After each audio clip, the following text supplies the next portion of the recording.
do you all agree that that also would be a significant problem in various other industries and something that we ought to be advised of and take into consideration in our tax policies? Is that a concern, or is there anybody that disagrees with that point of view? I'm going to speak as a CPA. He's absolutely correct in what he's saying. And will you please be brief, since we are going to recess at 11:45? Oh, okay. I will. Yeah. In my business, it's not significant because we have a very small investment in inventory. I'm sure he's got a very significant. It is exactly like he said. Okay, very good. Okay, thank you very much. Yes, sir. One last comment. Right now, because over time the price of our raw materials have gone up more than they've come down, we have about a $40 million LIFO reserve.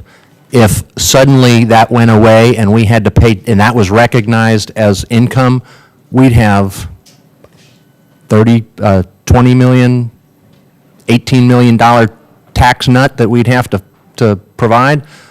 We don't have that hanging around. That would be a big deal. Thank you very much. Yield back. Ms. Clark? They're going to have a service. Thank you, Madam Chair and Ranking Member Shabbat. I'm sorry, gentlemen, I didn't get a chance to really hear as much of your testimony as I would have liked. I had another hearing it simultaneously, but I did want to get here to ask some questions because I'm concerned about the expiration of these tax credits. My first question is to Mr. Faraci and Mr. Shepard. Due to a research and development tax credit expiring last year, thousands of jobs were at risk, according to the Information Technology Association of America. These jobs stimulate more spending, business growth, which creates even more jobs.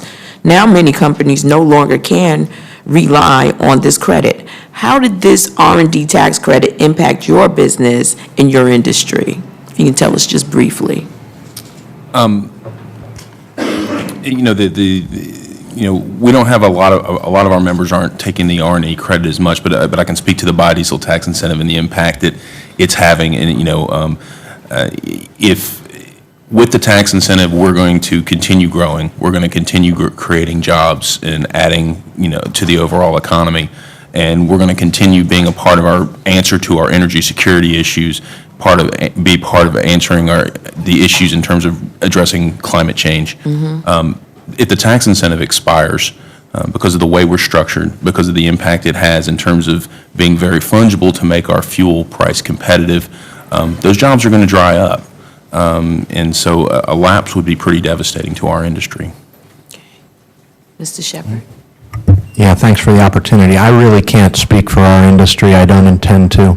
As for my companies, the R&D tax credit is really not so big an amount of money that it drives much of anything. We're happy to get it. My real message here was taxes in general are very onerous, and if the way to reduce my taxes is to get an R&D tax credit, I'm happy to have it.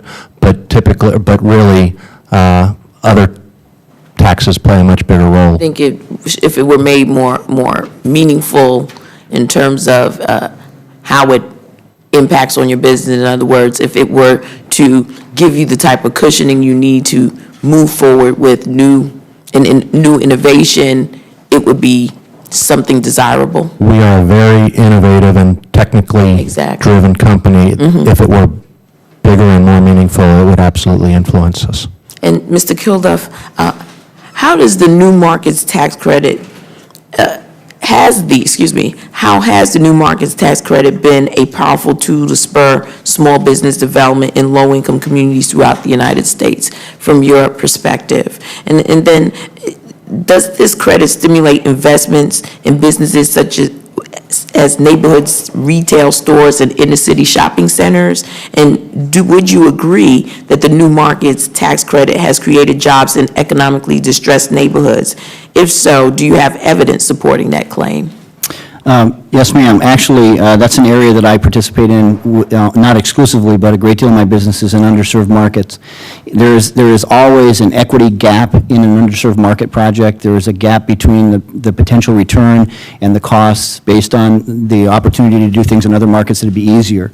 And new market tax credits, brownfield expensing, brownfield tax credits, if we could get a bill passed to do that. Those things all add tools to the, to the chest to allow us to even consider those projects. They have worked significantly. The tax credit program is a little cumbersome. And, I'd urge some review of how those credits are allocated to the organizations that pass them out, but it is significant. It's significant.